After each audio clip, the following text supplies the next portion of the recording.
here's what I saw, right? Very simple story of police superintendent hears this noise, and there's the gold guy that basically got bit by a dog. And he's like, that dog bit me. Okay, well, time to seek damages, right? Whose dog is this? Oh, it's the general's dog.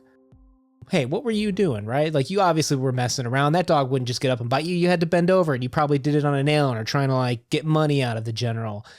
And they're like, you know what? Maybe that's not the general's dog. All right, whose dog is this? Because that person needs to pay. This is inappropriate. Actually, I think it is the general's dog.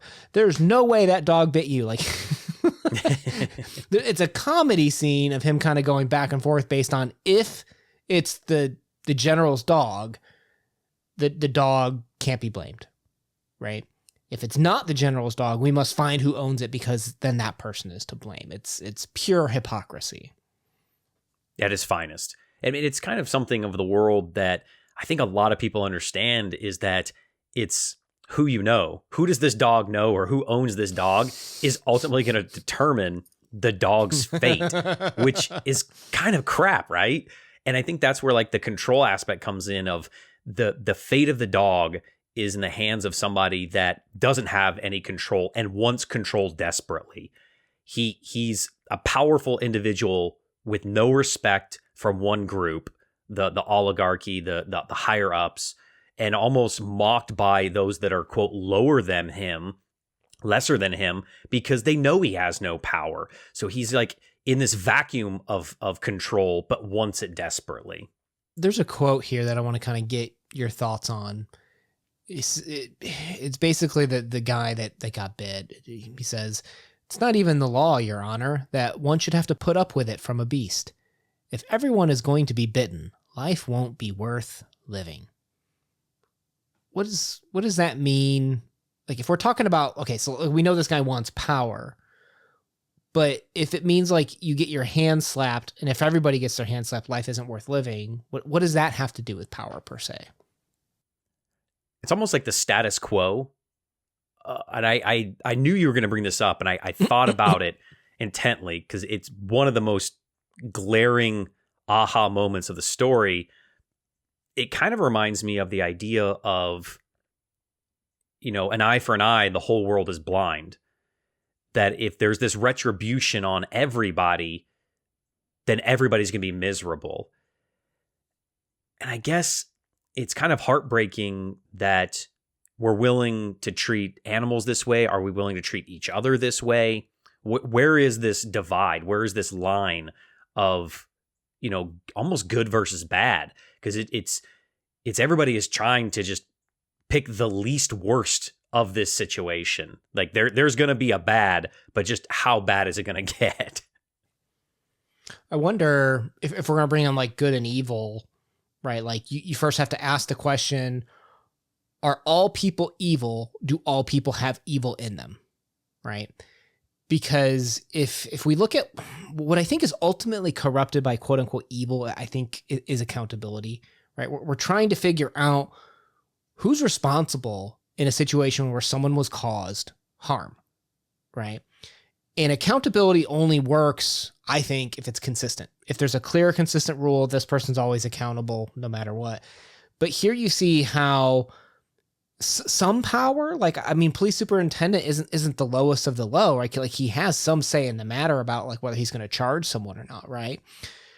But the fact that, you know, you hear the line, "Don't bite the hand that feeds you." Well, when we find out it's the general who might be, I don't know how the politics work exactly, but he could influence your position in the government, your position at your job.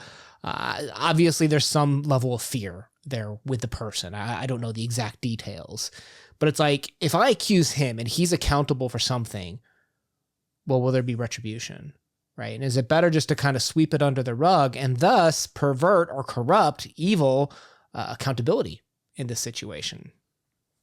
That's the key word, corrupt. Maybe that's what my takeaway of what Chekhov was trying to point out here, is that at every level, there seems to be corruption, no matter what kind of stance you take, from the general or the general's brother, who possibly still owns or is the owner of the dog, the chief superintendent, the man that was bit, the dog itself, like everything seems to be corrupted in some regard. And maybe that's the point of you're going to get no satisfaction whatsoever because everybody's in the wrong. And have you thought about why the story's called The Chameleon? I thought about that. And I think, a chameleon, it changed itself. Is it the superintendent that's changing? Like, because, he's flip-flopping all over the place. Is it the situation? Is it the dog?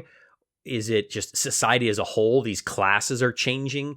There's I don't know if there's a right answer, but for me, it was maybe the obvious answer. It was just the chief inspector guy. I can't say his name, and I'm going to embarrass myself trying to say it. He feels like he's the chameleon. He's changing to fit into whatever situation best suits him. Well, chameleon has to like change colors, has to adapt to survive, right? Blend in, so, yeah. So does he. That like, oh gosh, if I come out and blame my superior, I might get reprimanded, I might get demoted, like those sorts of fears. So in order to adapt to like look out for himself, he's going to throw someone else under the bus, right? Or not help someone that probably needs it. So that's kind of how I took it as well.